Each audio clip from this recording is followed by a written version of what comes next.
সকলকে জয় যিশু। সকলকে স্বাগত এবং ধন্যবাদ জানিয়ে প্রভুর বাক্য নিয়ে চলে আসলাম আরও একটা সুন্দর দিনে। প্রত্যেকটা দিনের মতন আজকের আরও একটা সময় পেয়েছি, প্রভুকে তাই অনেক ধন্যবাদ জানাই এবং তিনি যে এখনো পর্যন্ত আমাদেরকে সুস্থভাবে রেখেছেন তার জন্য তার গৌরব প্রশংসা করি। তো চলো আজকের ভিডিও শুরু করব। আজকের যে বিষয় নিয়ে আলোচনা করব, সত্যি এই বিষয়টি আমাদের প্রত্যেকের জীবনের সঙ্গে ওতপ্রোতভাবে জড়িত। আজকের টপিক হলো যে আমরা যখন আর্থিক সমস্যার মধ্যে থাকি, আমরা যখন আর্থিক কষ্টের মধ্যে থাকি, যখন অর্থের চিন্তা করে নিজেরা দুঃখ কষ্ট পাই, মনে রাখবে সেই সময় প্রভু যিশু তোমার সঙ্গে থাকেন। কারণ তিনি কখনোই আমাদেরকে ছাড়েন না, তিনি কখনোই আমাদেরকে ত্যাগ করেন না। সেই কারণের জন্য তিনি সদা প্রভু, সদা সর্বদা তিনি আমাদের সহিত। তোমার আমার পাশের মানুষটি, আমাদের প্রিয়জন, আমাদের প্রতিবেশী, কেউই আমাদের জন্য চিরকাল থাকবে না। কেউ না কেউ, প্রত্যেকেই একদিন আমরা প্রত্যেকেই একে অপরকে ছেড়ে চলে যাব।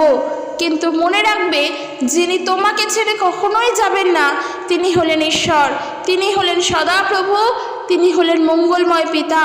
তাই সব সময় তাকে স্মরণ করা উচিত। আর আমরা ভালো করে জানি যে প্রভু যিশু হলেন সেই জন যাকে আমরা সব সময়ের জন্য বিশ্বাস করতে পারি, যার হাত ধরে আমরা সব সময়ের জন্য থাকতে পারি। তাই সমস্ত সময় সকল মুহূর্তে তাকে স্মরণ করো। আর তিনি যে আমাদের সঙ্গে থাকেন তা আমরা ভালো করে বুঝতে পারি। আমাদের জীবনের প্রত্যেকটা ক্ষেত্রের মধ্য দিয়ে আমরা যখন এগোই, আমরা উপলব্ধি করতে পারি তিনি আমাদের সঙ্গে রয়েছেন। তিনি না থাকলে আমাদের জীবনে এত বড় বড় অলৌকিক কাজগুলি ঘটতো না। যে জিনিসগুলো কোনো কালে আমাদের চিন্তাতেও আসে না, কোনো কালে কল্পনাতেও আসে না যে একদিন আমরা এই কাজটি করতে পারবো, ঈশ্বর আছেন বলেই সেই কাজটি আমরা করতে পারি। কারণ তিনি তা পূর্ব পরিকল্পিতভাবে রেখে দেন। তার কল্পনার বহু পূর্ব থেকেই থাকে, তার পরিকল্পনাই অন্যরকম। তো সেই কারণের জন্য সব সময় তাকে ধন্যবাদ দাও। তাই আজকের যে বিষয় নিয়ে আলোচনা করব, এই বিষয়টি আমাদের সবার জীবনের সঙ্গে জড়িত। আমি আবারও বলছি, তাই যারা যারা হয়তো প্রভু যিশুকে বিশ্বাস করেন না, তারা যেন এই বিষয়টাকে নিয়ে মজার ছলে না দেখে। কেন বললাম? কারণ যারা প্রভু যিশুকে বিশ্বাস করে না তাদের জীবনেও কিন্তু এই প্রবলেমটা রয়েছে, তাদের জীবনেও এই সমস্যাটা থাকে। হ্যাঁ, হতে পারে তারা অনেক ধনী ব্যক্তি, যারা অনেক ধনী ব্যক্তি কখনোই এই প্রবলেমে তাদের পড়তে হয় না। কিন্তু যারা ধনী ব্যক্তি নয়, যাদের কাছে যৎ সামান্য কিছু থাকে, যাদের কাছে দিন আনা দিন খাওয়ার মতনই অর্থ থাকে, তারা যদি প্রভু যিশুকে বিশ্বাস না করে, তাহলেও যেন তারা এই বিষয়টিকে নিয়ে মজার ছলে না দেখে। কেন বলছি? কারণ অর্থের কষ্ট কি ওই ব্যক্তিগুলোও জানে, অর্থের বা দারিদ্রতার দুঃখ কষ্ট কি সেটা তারাও জানে। তো সেই কারণের জন্য এমনই একটা বিষয় যেই সময় নিয়ে আমরা খুবই চিন্তায় থাকি, খুবই কষ্টে থাকি। কিন্তু মনে রাখবে, যখন তুমি প্রভু যিশুকে বিশ্বাস করেছো, তুমি যখন প্রভু যিশুকে জেনেছো, তাকে বিশ্বাস করেছো, তিনি সব সময় তোমার সঙ্গে রয়েছেন। কারণ তাকে আমরা বিশ্বাস করেছি কারোর না কারোর মধ্য দিয়ে, তাকে আমরা জেনেছি কারোর না কারোর মধ্য দিয়ে। আমরা তো নিজের ইচ্ছার থেকে তার কাছে আসিনি, কারণ আমরা মানুষ, আমরা পাপী মানুষ। আমাদের নিজেদের কোনোদিনও ইচ্ছা হতেই পারে না যে যিনি পবিত্র তার কাছে যাই। এখানে যদি তিনি কার্য আমাদের জীবনে না করতেন, আমরা পারতাম না। আমরা বলতে পারি যে আমি এর মধ্য দিয়ে যিশুকে জেনেছি, তাই আমি তাকেই ধরে থাকব। আমি তার মধ্য দিয়ে জেনেছি, আমার ভাই আমাকে না জানালে কোনোদিনের জন্য জানতে পারতাম না। এই রকমভাবে যেন আমরা না বলি।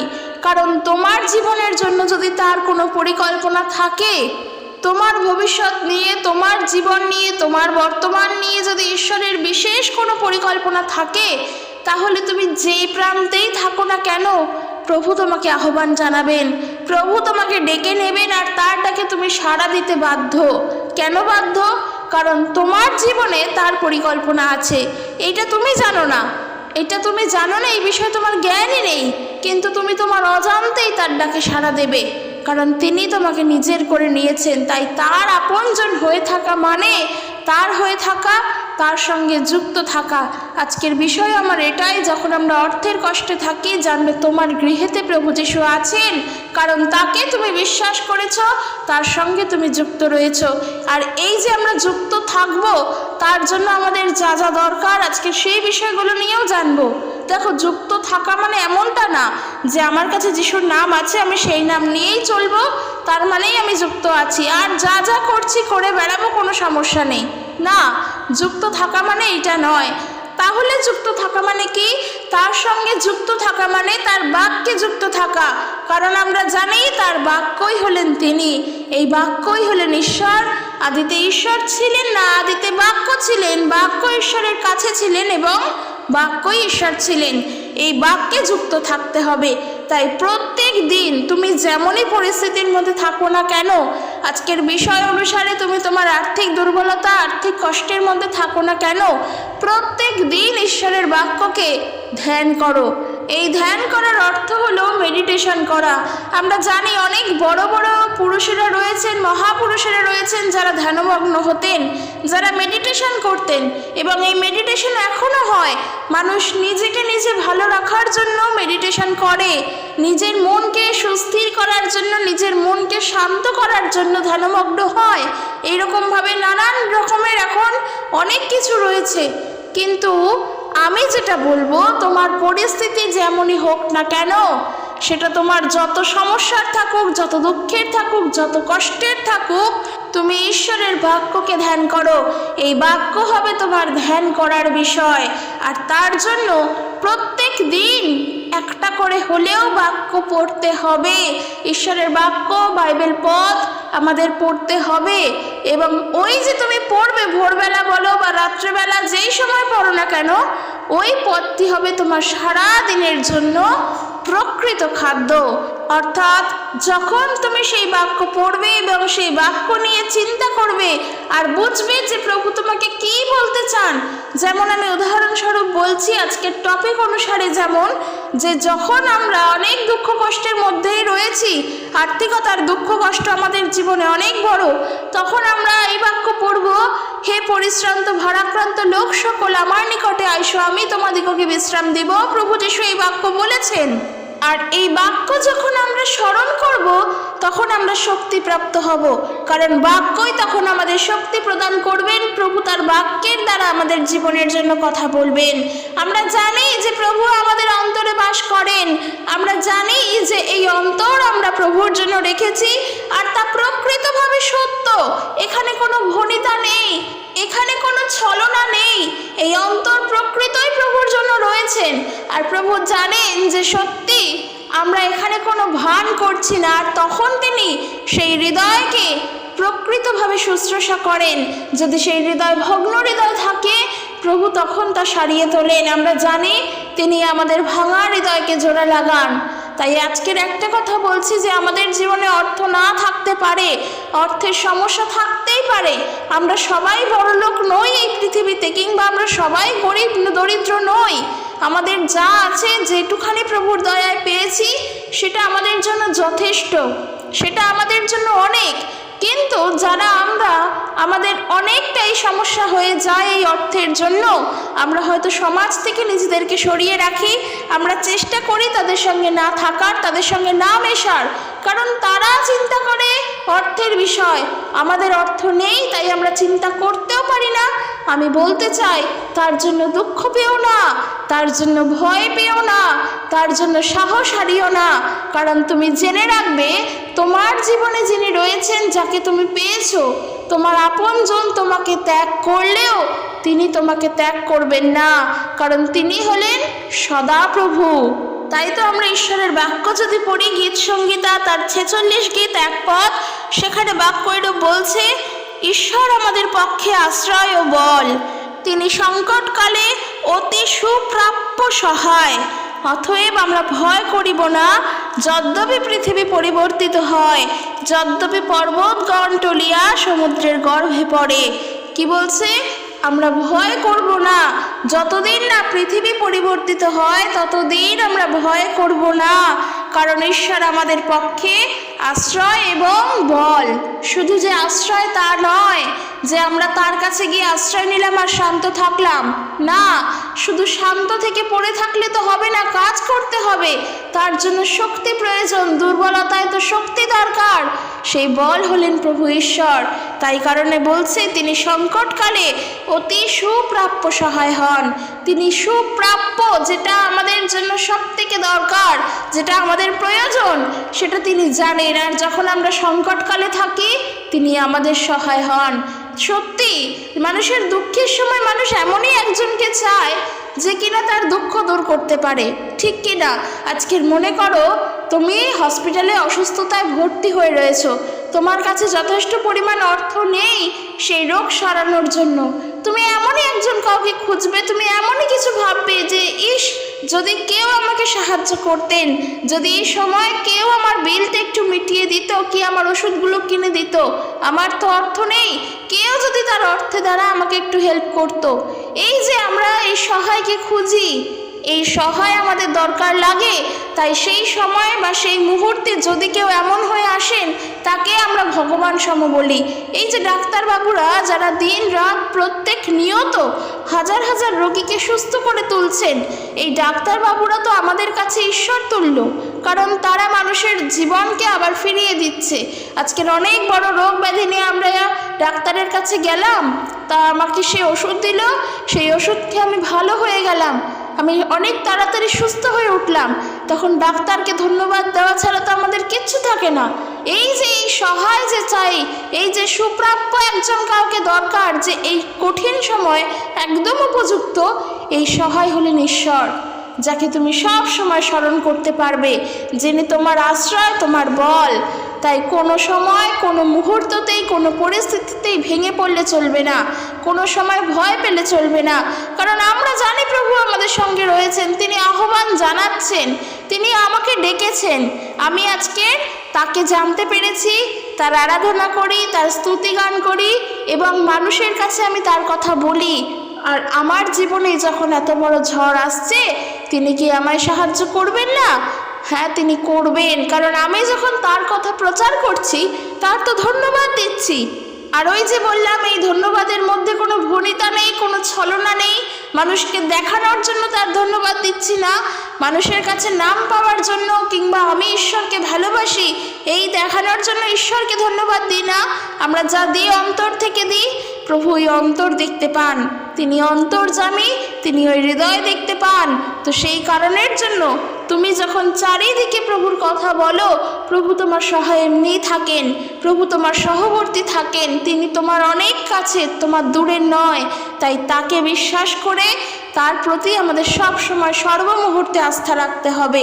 বাইবেলে আরও এই বিষয় নিয়ে অনেক কিছু যেমন বলে, আমরা মনে করি অর্থই আমাদের জীবনে প্রকৃত সুখ দিতে পারে, যাদের অর্থ আছে, যাদের পয়সা আছে, তারাই সব কিছু করতে পারে। হ্যাঁ, এই চিন্তাটা কিন্তু ভুল নয়, কারণ আজকের আমরা দোকানে গিয়ে যদি একটা শ্যাম্পুর পাতাও কিনতে যাই, একটা 5 টাকা দামের বিস্কুট কিনতে যাই, তাহলেও যদি আমার কাছে টাকা না থাকে, দোকানদার কিন্তু আমাকে সেই বিস্কুট বা শ্যাম্পুর পাতা দেবে না, কারণ অর্থেরই আগে প্রয়োজন পড়ে জীবনে বাঁচার জন্য। কিন্তু সত্যি কি এই কথা সত্য? একদম না, কারণ যেই মানুষটা অভাব, যেই মানুষটা আজকের অর্থের কষ্টের মধ্যেই রয়েছে, সে যখন রাত্রে ঘুমোতে যায়, সে নিশ্চিন্তে ঘুমোতে পারে। এবার মনে করবে যে কি করে সে ঘুমাবে, তার তো টাকা পয়সা নেই, সে কি খাবে সে তো জানে না। আমি বলবো এখানেই তো মজার বিষয়, সে জানে না আগামীকাল কি সে খাবে, এবং সে এটাও জানে না যে আগামীকাল তার কাজ আসলেও থাকবে কি না। কিন্তু সে যখন রাত্রে ঘুমোতে যায়, এটা ভেবেই ঘুমায় যে আমি এখন নিশ্চিন্তে তো ঘুমাই, আগামীকালেরটা আগামীকাল দেখা যাবে। যিনি চালনা করেন তিনিই চালাবেন, যিনি যোগান দেন তিনিই যোগাবেন। এই যে সে নিশ্চিন্তে ঘুমোতে গেল, আর তার চিন্তা রইল না যে আমার ব্যাংকে যেই গয়নাগুলো রয়েছে সেগুলো আমার এখন ঘরে, সেই গয়নাগুলো আমি আবার কি ব্যাংকে রাখবো নাকি ঘরেই রাখবো, নাকি চোর এসে চুরি করে নিয়ে চলে যাবে। তখন কিন্তু সে এটা চিন্তা করলো না। তাই ধন মানুষকে সব কিছু দিতে পারে না, বরং যেখানে ধন থাকবে সেখানে তোমার মনটাও পড়ে থাকবে। এ কথা আমার তো কথা নয়, এ কথা বাইবেলের বাক্য। তাই বাইবেল অনুসারে মনে রাখবে, যেটা বাক্য বলছে, ঐশ্বর্য দিয়ে সমস্ত সুখকে কেনা যায় না। ঐশ্বর্য কখনো মানুষের জীবনে সুখকে বয়ে নিয়েও আসতে পারে না। আমরা যদি উপদেশক তার 5 অধ্যায় 10 পদ দেখি, সেখানে যেমন বলছে, যে ব্যক্তি টাকা ভালোবাসে সে কখনো তার কাছে যা টাকা আছে তা নিয়ে সন্তুষ্ট থাকতে পারবে না। একদম খাঁটি বাস্তব কথা। দেখো, আমরা জানি কবি সুকুমার রায়ের লেখা একটি কবিতা আছে এই বিষয় নিয়ে। এই কবিতাটি এমনই, আমি জাস্ট একটি লাইন বলছি, এই জগতে হায় সেই বেশি চায়, আছে যার ভুরি ভুরি। আর দেখো, বাইবেল বলছে যে ব্যক্তি টাকা ভালোবাসে সে কখনো তার কাছে যা টাকা আছে তা নিয়ে সন্তুষ্ট থাকতে পারবে না, আর তারা থাকেও না। বলছে যে ঐশ্বর্য ভালোবাসে সে যতই পাক না কেন সন্তুষ্ট সে হতে পারবে না। আর এটাই বাস্তব, এটাই বাস্তবে চলছে। কিন্তু যে ব্যক্তি সারাদিন কঠোর পরিশ্রম করে সে ঘরে ফিরে শান্তিতে ঘুমায়, সে সামান্য কিছু খেলো বা না খেয়ে থাকলো সেটা বিষয় নয়, কিন্তু যে ব্যক্তি তার সম্পদ রক্ষার চিন্তায়, তার দুশ্চিন্তায় রাতের ঘুম উড়ে যায়, তার কাছে অবশিষ্ট কিছুই থাকে না। আর যেই ব্যক্তি রাতে ঘুমোতে গেল আর আগামীকাল তার খাবার জুটবে কি না জুটবে সেটা সে জানেও না, ওই ব্যক্তি সুখে আছে। তাই জন্য ঐশ্বর্য মানুষকে যেমন সুখ দিতে পারে না, ঐশ্বর্য দিয়ে সুখ কেনা যায়ও না। আজকের আমরা অর্থের দিক থেকে দুর্বল হতেই পারি, আর্থিক অবস্থা আমাদের খারাপ থাকতেই পারে। আমি আবারও বলছি, এমন না আমরা অর্থে ফুলে ফেপে থাকবো। যদি আমরা অর্থের দ্বারাই ফুলে ফেপে থাকতাম, আজকের ঈশ্বরকে আমরা বিশ্বাস করতাম না। তখন আমরা অর্থকেই বিশ্বাস করতাম, তখন আমরা জানতাম এই টাকা দিয়ে সব কিছু হয়ে যায়। টাকা দিয়ে আমি মানুষকে খুন করে ফেলতে পারি। খুন করা তো আমার কোনো অপরাধ নয়। সে আমার জীবনে অন্যায় করেছে, তার পিছনে গুন্ডা লাগিয়ে, ভাড়া গুন্ডা দিয়ে আমি আমার টাকার জোরে তাকে আমি খুন করেছি। সে আমার ক্ষতি করেছে, আমি তাকে খুন করেছি, এ তো ঘটছেই। কিন্তু ওই যে ঈশ্বরের বাণী অন্যরকম, তিনি আমাদের ক্ষমার বাণী আর শান্তির বাণী শিখিয়েছেন। তাই জন্য তো আমাদেরকে বাইবেলও এটা শেখাচ্ছে যে ঐশ্বর্য দিয়ে সুখ কেনা যায় না। তোমার টাকা আছে মানে তুমি যা খুশি তাই করতে পারো না। তোমার কাছে অর্থ আছে মানে অর্থের দ্বারা তুমি জীবনে এগোতে পারবে না। দিন শেষে যখন তুমি একা, তখন তোমার মনে হবে যে আমার কাছে এত টাকা, তবু আমার জীবনে একজন মানুষ নেই যার সঙ্গে আমি কথা বলতে পারি, এই মানুষটার অভাব। তখন অর্থ দিয়ে ওই মানুষটাকে কেনা যায় না। কিন্তু মনে রেখো, তোমার জীবনে যদি ঈশ্বর থাকেন, তাকে যদি তুমি বিশ্বাস করো, তার প্রতি যদি তোমার সমস্ত আশা ভরসা থাকে, অর্থেরও যোগানদাতা তিনি তোমাকে তা জুগিয়ে দেবেন। কোথা থেকে যোগাবেন, কিভাবে যোগাবেন সেটা তিনি জানেন, কিন্তু তোমাকে তা জুগিয়ে দেবেন, কারণ তুমি তার উপর নির্ভর করো, তুমি তার উপর ভরসা রাখো। তাই চিন্তা করো না। অর্থ কম মানে চিন্তার বিষয় নয়, টাকা কম মানে আমাদের চিন্তার বিষয় নয়, কিন্তু প্রভুর প্রতি আস্থা রাখার বিষয় হলো আমাদের জীবনের জন্য মূল বিষয়। যেন আমি টাকার প্রতি না, ঈশ্বরের প্রতি ভরসা রাখি। অর্থ আমাদের জীবনে আসবে যাবে, অর্থ ছাড়া জীবন নেই। আমরা টাকা ছাড়াই জীবন ভাবতেও পারি না। এখন যা খুশি তাই করো, তাতেই টাকা, তাতেই পয়সা, তাতেই অর্থের প্রয়োজন পড়ে। কিন্তু ঈশ্বর প্রয়োজন তোমার জীবনের জন্য আগে পড়ে। তুমি তোমার প্রাণকে তুমি যদি রক্ষা করতে চাও, তুমি টাকা দিয়ে রক্ষা করতে পারবে না। তোমার এই জীবনকে, তোমার এই প্রাণকে যে রক্ষা করবেন তিনি হলেন ঈশ্বর। যখন বিপদ আসে জীবনে, আমরা আগে টাকা না, আগে ঈশ্বরের চিন্তা করি যে তুমি আমাকে ভালো করো, তুমি আমার পরিবারকে রক্ষা করো। আমরা এই প্রার্থনা করি, আমরা বলি না অসুবিধা নেই, আমার কাছে টাকা আছে, তাতেই আমার সবাই চলে যাবে, সব রোগ ব্যাধি কমে যাবে। না, আমরা কিন্তু ঈশ্বরকে স্মরণ করি। ওই সময়গুলো প্রভু ঈশ্বরকেই দরকার পড়ে। তাই জীবনের কঠিন সময়গুলো শুধু নয়, প্রত্যেকটা সময় ঈশ্বরকেই ডাকো, প্রত্যেকটা সময় তাকে স্মরণ করো। কারণ অর্থ কষ্ট থাকলেও জানবে তিনি তোমার গৃহেতে রয়েছেন। তাই যখন তিনি তোমার গৃহেতে রয়েছেন, সেই ঘরে বসে যখন তুমি তার আরাধনা করছো, তোমার অন্তর যখন তাকে ডাকে, তোমার অন্তর যখন তার জন্য কাকুতি করে, তখন তিনি তোমার সঙ্গেই থাকেন। তোমার জীবনে বিপদ আসলেও সেই বিপদ এত বড় কোনো সমস্যায় পরিণত হবে না যার থেকে তুমি বেরোতে পারবে না। এমনটা না যে বিপদ আসবে না, কিংবা যিশু আছে মানে আমাদের অর্থ কষ্ট দূর হয়ে যাবে। যিশু আছে, যিশুকে জেনেছি, চার্চে যাব, আমি সেখান থেকে অনেক টাকা পাবো। যারা মনে করে এটা যে চার্চে গেলেই বুঝি টাকা পাওয়া যায়, চার্চে গেলেই বুঝি টাকা দেয়, এটা যারা মনে করে তাদের জন্য বলি, যদি সত্যিকারেরই চার্চে গিয়েই টাকা পাওয়া যেত, আর যত খ্রিস্টান আছে এই পশ্চিমবঙ্গে যারা সবাই চার্চে গেলে টাকা পায়, যারা সবাই বিদেশের ফান্ডিং থেকে, বিদেশের সংস্থা থেকে টাকা পাচ্ছে, তারা সবাই কিন্তু এই পশ্চিমবঙ্গে থেকে অনেক বড় লোক হয়ে যেত, আর তারা সরকারকে তখন ইনকাম ট্যাক্স দিত। কিন্তু খোঁজ নিয়ে দেখা যাবে যারা বিশ্বাসী, যারা যিশুকে বিশ্বাস করছে, তাদের পরিবার কেমন, তাদের ঘরবাড়ি কেমন, তাদের ব্যাংক ব্যালেন্স কত, একটু খোঁজ নিলে তারা জানতে পারবে। আজকে সবাই যদি চার্চ থেকে টাকা পেত, তাহলে আর গরিব থাকতো না এই পশ্চিমবঙ্গ, ভারতবর্ষ, এই গোটা দেশ, এই পৃথিবী আর গরিব থাকতো না। এই পৃথিবীতে যত গরিব মানুষেরা রয়েছেন তারা তো সবাই বড় লোক, কারণ সবাই তো তখন জেনে যেত চার্চে গেলেই টাকা দেয়, সবাই ছুটতো তখন। তাহলে আর রাস্তার ধারে থাকা মানুষগুলোও থাকতো না, তাদেরকেও সবাই টেনে টেনে চার্চে নিয়ে গিয়ে টাকা দিত, যদি এটাই হতো। তাই এই ভাবনাগুলো আমাদের থেকে বের করতে হবে। আর মনে রাখবে যে টাকা তোমার তখনই আসবে যখন তুমি নিজে পরিশ্রম করতে শিখবে, মাথার ঘাম পায়ে ফেলে যখন খাটনি খাটতে শিখবে, তখন তোমার জীবনে টাকা আসবে।